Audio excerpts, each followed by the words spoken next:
Hello, howdy, and welcome. My name is Allie, and today we are going to be going over all of the books that I read in the first quarter of 2025.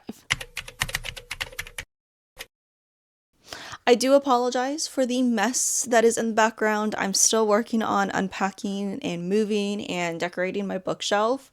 I will probably be doing that soon for decorating my shelf, so keep an eye out for that video to come out. I just haven't had the energy to do so, and I've been waiting for a few books to come in before I actually do everything all at once. And just to preface this, there isn't many books that I read for the first 3 months of the year.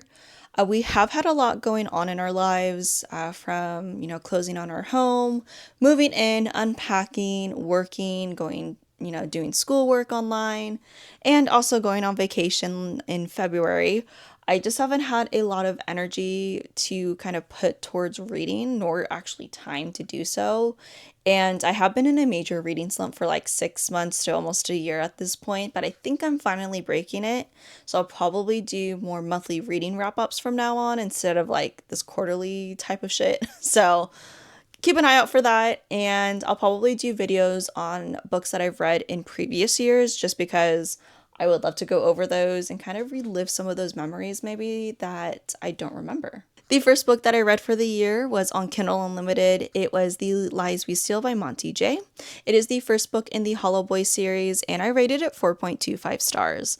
I thoroughly enjoyed this book. It is a dark romance, kind of romantic suspense book. A little bit on the romantic suspense. It's not as much as I have read recently, but it is set in kind of a college setting, and it follows Alistair and Blair as our first couple in the book. And I thoroughly enjoyed the plot line. It has a little bit of mystery to it, which I think added to it. It wasn't the greatest written book of all time, but it was such a fun read. And I read for fun, I read for the vibes, and that's why it came out with the 4.25 stars. Again, I have read or heard that the other books in the series are a little bit better, so I'm excited to delve into those. I have the second book somewhere on my shelf right now, and I'll pick that up soon. I always say that and I never do, but I'm praying that I do because I do want to, continue on with the series. But I did rate this 4.25 stars. The spice was great. I highly recommend it if you're looking for a good darker romance, but definitely make sure you read your trigger warnings for any of the dark romance books that I do talk about, or even just any book, just in case. The next book that I read was Beautiful Fiend by Lola King. This is the first book in her North Shore series. I buddy read this with my best friend Chow, and I really liked it. I rated it 4.5 stars. It is a very dark romance, so kind of keep that in mind. But and obviously read your trigger warnings and read all of that. But I really, really loved this book and am excited to read the rest of the series. I think the series is a standalone series, so I have the second book on my shelf. But yeah, you can definitely read them in whatever order. But yeah, I loved this book. I loved the tension in it.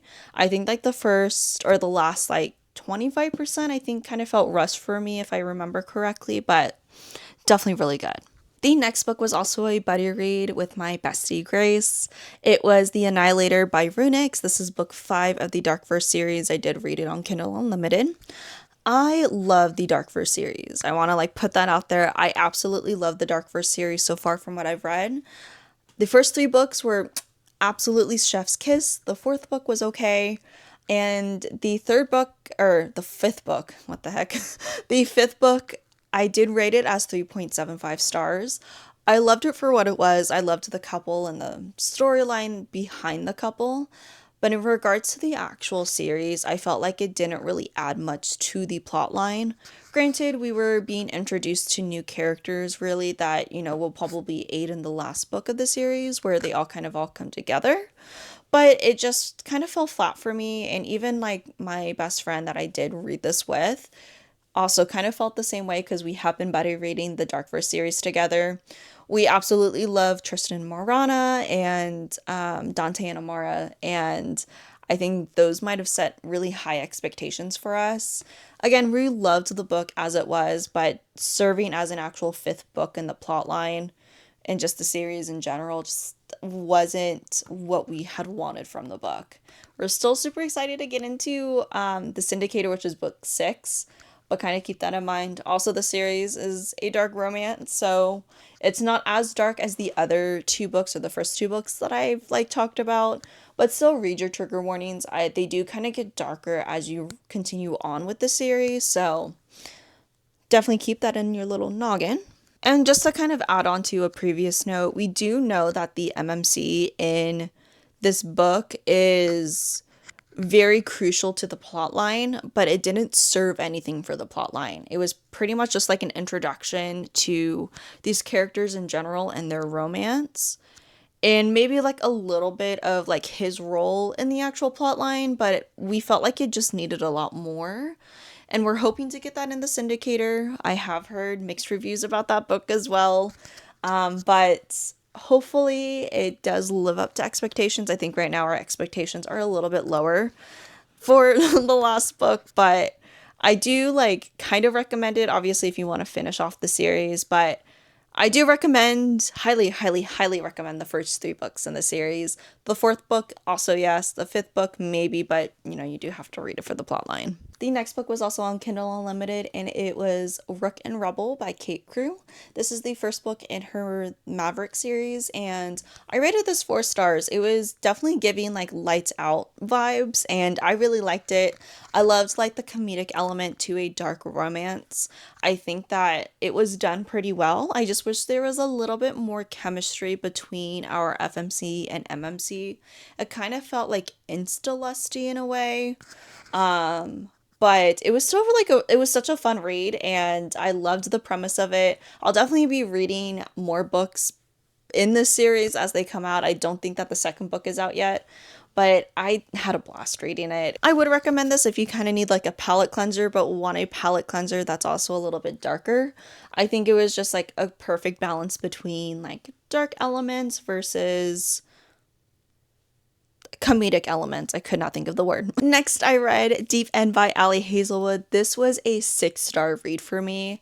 I absolutely loved, I devoured this book. This is the Probably Smut edition of the book, and I'm so lucky that I am a subscriber to them because I'm glad that I at least have one special edition. I did purchase the Steamy Lit, I think, special edition of it because it did release on my birthday, and I don't know, I love it so much. It's my favorite. But this was a 6-star read for me. I fucking love Lucas. I highly recommend reading this book in tandem with listening it to on audiobook. I think that it kind of made the experience 10 times better between like reading and listening to it. Lucas has definitely moved up into top 5 book boyfriend territory, maybe even top 3. I haven't updated my mental list in a little bit, so definitely could be top 3, but maybe I'll do that for like another video of going over all like my favorite book boyfriends. But I loved this book so much, and the mental health representation that Ali Hazelwood puts in her books is freaking amazing. I love it so much, and I think that the support that Lucas provided Scarlett was just chef's kiss. I love it so much. I think that's also a big part of the reason why this has been like a 6-star read for me. And it definitely like it pulled me out of a slump, and then it put me in a slump because I didn't read anything for like a couple weeks or not a couple months, but because I read this in like mid-February, but like it put me in a reading slump for like a couple weeks to about a month. And yeah, I am very tempted to reread this, to like go through and annotate and just like have a grand old time with it. I haven't decided quite yet if I will, but I am definitely tempted to. I've been thinking about it ever since I finished the last word in this book, just because it was so good. I think it was such like to me, it kind of feels like a comfort read, and I don't have very many of those. I do have some, and I'm not usually tempted to reread a book, unless it's for like annotation purposes or like plotline purposes. But this one is just one of those books where it's just like, I could read it all day or listen to it. Maybe I'll listen to it. Maybe. And then the last two books, I did start getting into Catherine Cowles. My lovely best friend Chell bought me a ticket to go with her to Love Letters in Boston, or Love Letters to Boston, sorry. A book convention that's happening in October of 2026. And Catherine Cowles is an author that will be there, and I wanted to, delve in. And I had seen these at Barnes and Noble, so I did pick them up. So I did read the first two books in her Sparrow Fall series. It is Fragile Sanctuary and Delicate Escape. I love these books. If you're looking for a good romantic suspense, pick these up if you haven't already. I have devoured these two books in like a week time span, maybe like a week and a half, just because we've had a lot going on, as I've said. But I loved these books so much. The first book follows Anson and Rhodes, and the second book follows Shep and Thea. And I love the series so much. It's something that I feel like I have been needing in my reading journey, and I have been kind of like searching for, but not necessarily knowing like what to search for in, those books. Like the suspense, the mystery in these books, the plot line, the like mental health representation, the trauma representation in these is just absolute perfection. I rated both of these 5 stars. I think I do like Fragile Sanctuary just a little bit more because of the kind of character development based off of the trauma was a little bit better in the first book for both the FMC and MMC.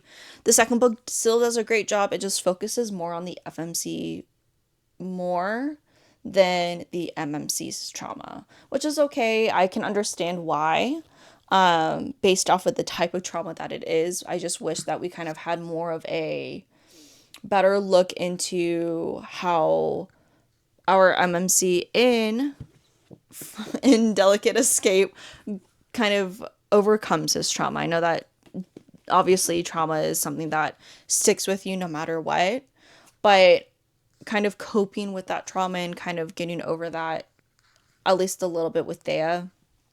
I wish there was just a little bit more. But Fragile Sanctuary does a great job kind of giving a balance between the FMC and MMC with Rhodes and Anson. Thank you. I forgot the name again. But yeah, I'm super excited. I love these books. I honestly was very skeptical going into the series because I'm just skeptical going into like any new authors because I honestly hadn't heard anything about this series. I think I had heard some things about her other series, like I think the first book is like Whisper of You or something like that, and people really really enjoyed that book, but I hadn't heard anything about these. And then I saw these on the table at my local Barnes and Noble, and I was like, oh my gosh, they're so gorgeous. So I ended up picking the whole series that's currently published, so I think it's 4 books, and I don't regret it. I don't regret it. Regret. Oh my gosh. I don't regret it. But again, highly recommend for both of these two. I have picked up the third book. I'm not very far. I think I'm maybe like not even 10% in. And I also really like it. I am just, I'm so glad I found these books. And I'm so excited to meet the author, hopefully at Love Letters to Boston, because I think it's just going to be perfect. But there you have it. That was all 7 books that I read in the first 3 months. Again, I will probably do more monthly reading wrap-ups from now on instead of like quarterly. Just because I plan on reading a lot more since I'm now together back with my books. Backstory on that, I guess, was we were staying with my husband's mom, so my mother-in-law, at her house, and I would go work at my parents' house because they were like only 5 minutes away from each other. And so just due to space issues, I did keep all of my books and my bookshelves up at my parents' house. So I would only ever really be there if I did have to go, go to work, because I do, have the opportunity to work from home. So I wasn't around my books as often. So the urge to kind of pick up a book wasn't as tempting because I am a mood reader. I like am very picky when it comes to what I want to read because I know that either the wrong book either the wrong book or the right book will put me in a reading slump after reading it. So I have to be like very careful, but being a mood reader, I kind of like feel like I'm like, "Oh, I really want to read this book," and then when I pick it up, I'm like, oh, I'm not really feeling it, so I'm going to go to another book. And it's just really hard to do so if the book isn't on Kindle Unlimited. So now that I'm back with my bookshelves and all of my books, I think it's going to be a grand old time. And I'm definitely going to be reading a lot more. Proven in the last like week and a half with finishing 2 books. So I am on track to do a little bit more reading, and I do plan on doing a lot more reading. So yeah. But yeah, there you have it. That was all of the books again, and make sure to follow me on all of my social medias and follow me on here. Let me know if you have read any of these books or are interested in them. I'm always, wanting to talk about books with people, and I would love to expand my book bestie range. So definitely let me know. I'll see you guys in the next video, but other than that, bye guys.